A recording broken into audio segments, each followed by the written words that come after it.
everybody, welcome back to the channel, and we got another haul video for you today. This one is from the old factory in Hummelstown. It's a great antique mall. I've been shopping there for like 20 years. I went yesterday. Here in central Pennsylvania, it was pouring down rain. So I thought, let me go to hit a couple shops. The parking lot was filled. There were certain instances where if you wanted to walk into a booth, you had to wait till the people that were in there walked out so you could go in. And I got in there and had my phone ready, and I went through the whole first floor and I found nothing, which was very unusual. So then I went to the second floor and I found nothing. And I thought, oh no, is this gonna be a dud for a shopping video? Am I gonna walk out of here with nothing? So then I went up to the third floor and I ran into an old vendor friend of mine who used to have a space across from mine when I was in an antique mall. And we got to talking and catching up. And it just so happened, right where we were standing, there was a bookshelf over here that was loaded with all sorts of little Easter decorations, some newer stuff, some mixed in with some hobbyist pieces. And down on the one shelf, second from the bottom, I just saw the corner of my eye this guy. And I just looked and I reached down and picked it up and just started laughing. I mean, he's having a rough Easter. He's got a black eye, a swollen face. He's been wrangled into this bow. The bow does have a little chip there, but I thought to myself, somebody needs this in their Easter decor. Somebody really needs this out there. So I brought it home with me. Now I'm debating if this is a hobbyist piece or not, because if you look at the inside, it's been very well done. It's glazed the whole way through. Same on the bottom. And the only thing I see for marking is this HI or IH, depending on how you look at it. So I might break out the Google Lens and see what's going on with this little bunny and see if it's a hobbyist piece or if it's something somebody made for a studio. But I mean, look at the face. It cracked me up. So I threw it in my basket. I didn't throw it. I placed it in my basket.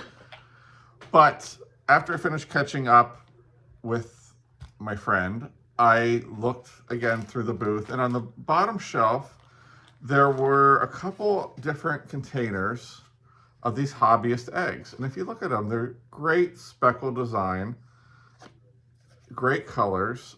I mean, and they're only $5 a set. So I thought, I'm gonna get these and add them into my Easter decor.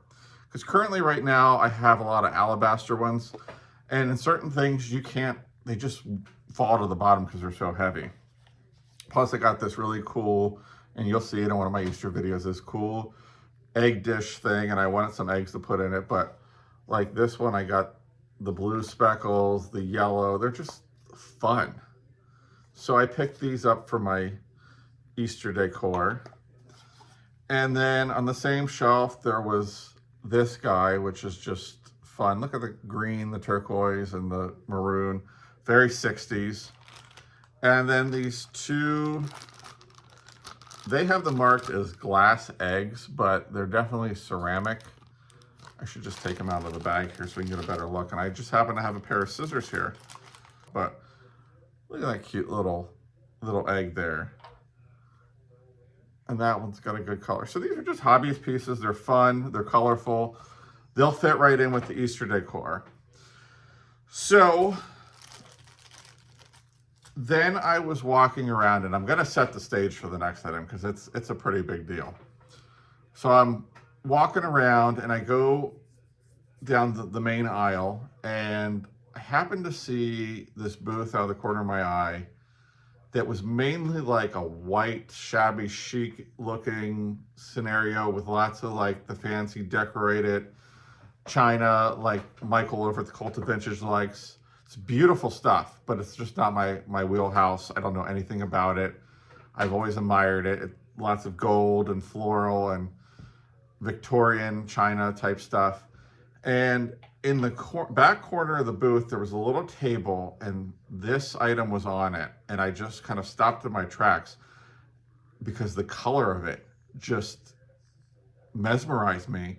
And I couldn't tell if it was like a mid-century piece or a Victorian piece or what it was. But before we finish talking about it, I should probably show you. Look at this lamp. It's a Fenton lamp. I did do some research on it. The base lights up, and I will get a picture of it lit up so you can see, because it actually looks like a purple color when it's lit up. But it's got a frosted glass insert here, and then this beautiful quilted pattern. I believe it's a melon lamp is what they call it. But look at it. It is just absolutely gorgeous. And let me show you the rest of it here, and then I'm going to sit it back down and tell you the rest of the story. So I go over, and I'm looking at it, and I'm just like, is this a mid-century lamp? I'm going to hold this while I talk just so it keeps your attention. But I'm like, is this a mid-century lamp? Because look at the shade. It's very 1960s looking. And then I'm like, wait, is this going to be one of these things where you wash it or clean it? Because it was a little dusty. And all the coloring is going to come off because it was flashed. So I'm looking at it. I'm like, no, the color goes the whole way through. You know, I'm checking it out. And all of a sudden I feel like there's somebody behind me. So I'm standing there like looking at it, and I kind of turned a little bit this way and a little that way. And I saw what appeared to be a husband and wife kind of just trying to see what I was looking at. And I'm like, huh, are they interested in this? So I'm still looking at it. I'm kind of just really checking it over well to make sure there's no chips or cracks or anything. And she walked out of the booth, and he kind of was off to the one side. And I heard her say to him, when he's done looking at that, let me know. So I thought the price it wasn't dirt cheap, but it was reasonable. And I thought, I'll take a chance on this. So I put it in my basket and I walked out, and she was actually standing there. And then I heard her say to him, well, I guess he's getting it. So there goes that. So it intrigued me a little bit.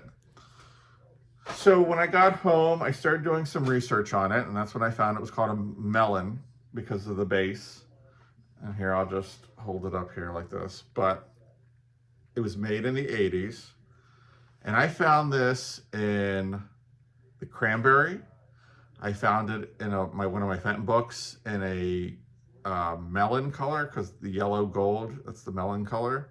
I found it in an aqua blue color. I found it in this murky grayish blue, which they call federal blue, which looks like gray water. But I could not find it in this cobalt blue color. So I'm gonna look into it a little bit more, because I think this may be a very rare piece, but it will be coming to the eBay store, because I'm going to wrap it very well and get it out there to somebody who will love and appreciate it. So I was very excited to find that. So then I wanted to get my camera out and film, but they literally were standing over me waiting for me to put it down. So that didn't happen. And I went through the rest of the third floor, and I didn't see a whole lot. And when I went down to check out, there was a line, of course, because it was so busy. So I thought, let me hit the cases while I'm standing there. I usually don't find anything in the cases. And I'll be honest with you, a lot of times, even if I do find something, unless I really, really, really want it, I hate bothering people to get a key, especially when they're busy on a Sunday. So I did go over, and the first thing that I saw while I was standing there were these 3 adorable, let me see if I can get all their faces in there, elves. They're teeny tiny. They have some numbers on the bottom, so I gotta do some research about who made these guys. But how can you resist these faces? I see 1 or 2 little flea bites here and there, but they were a really good price. And again, how can you resist that face? So I saw those and I thought, okay. But then behind them, I saw something. Well, I'll just show you. This little guy. And I was like, oh, I gotta have him. I have a bigger one of these that's probably about that tall.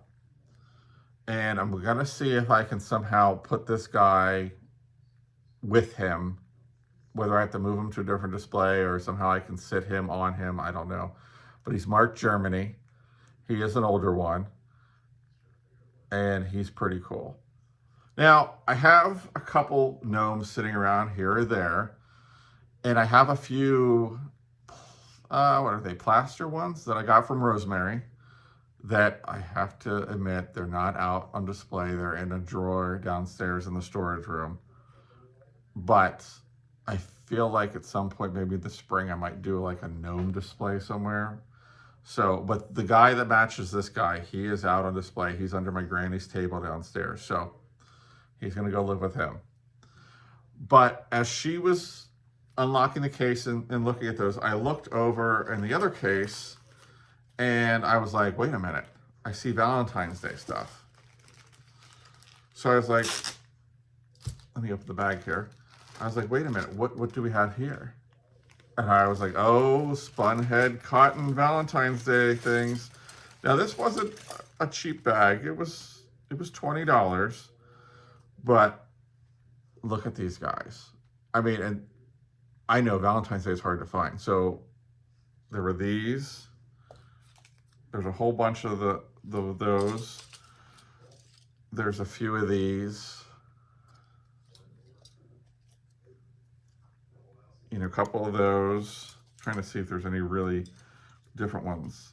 There's this little guy. But I couldn't resist these little cotton heads. I mean, you turn them around, they're actually full cotton heads with the hearts. These are going to go in the personal collection. I'm going to mix these in with the Valentine's Day decor to give it a little extra oomph.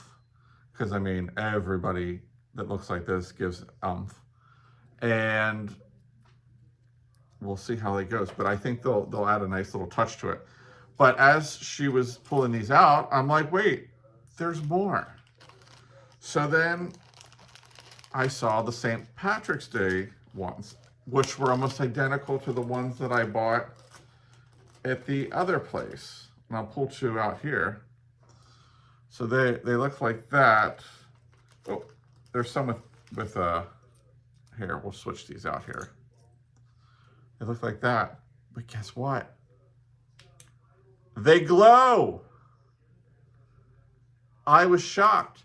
The only way I found out that these were actually glowing was for my next haul video, I had to break the black light out. And I've gotten into the habit of whenever I'm setting up to do a haul video, I run the black light through things and sure enough, they glow. So these will be going to the eBay store. And here, we'll just do the whole bag. Look at it. It's just amazing. No glow, glow. So there was a bag of Halloween cake toppers and I was like, I gotta draw the line somewhere. And there was some witch cake toppers that were like the plastic flat ones. And I was like, no, but I couldn't leave behind the 4th of July cake toppers for $6, especially when you have Uncle Sam spun cotton head in there. But there's all sorts of fun ones. And I know these are older because you don't see these anymore. There's some flag picks. There's the Spirit of 76. There's this firecracker one. Let me see, did I get them all? But there's a good mix of them. And I'm gonna put them back here in the bag and then just show you the overall bag. But I think what I'm gonna do is pick a couple out, including the spun cotton guy, and take them down to the beach for my 4th of July stuff. Yes, I have 4th of July decorations too. I have the Uncle Sam blow molds. and some little nicky-nacky things that I've collected over the years, and they get pulled out for the 4th of July holiday and put on display, and it drives my dad nuts, but he gets a kick out of it too. So, but yeah, all this for $6. So, like I said, I'm gonna pull some of that stuff out, and then eventually they'll be on eBay. But that's all the great stuff I found at the old factory in Hummelstown. So if you're in the area, make sure you stop by. Tell them that you saw my video and want to find the same kind of stuff if you like that, or check out all the other great stuff they have. So in reviewing some of the stats for this video, I'm going to challenge you guys all to like, comment, and subscribe. You don't have to do all three, but the last one, subscribe, is very important. So make sure you do that, so you can get notifications of when I'm putting all these new videos out. And we're going to keep going with this. We're going to keep putting them out and showing you stuff. And now that I got the okay from a couple other people, we're going to be doing some shop along videos there too. So there may be a future collaboration with some other YouTubers coming up. So that'll be fun. That'll be my first time getting to know some people. I'm very excited about that. And like, if you have any questions, leave a comment down below, send me an email, and make sure you check out my eBay store. The links are in the description. We'll see you on the next one.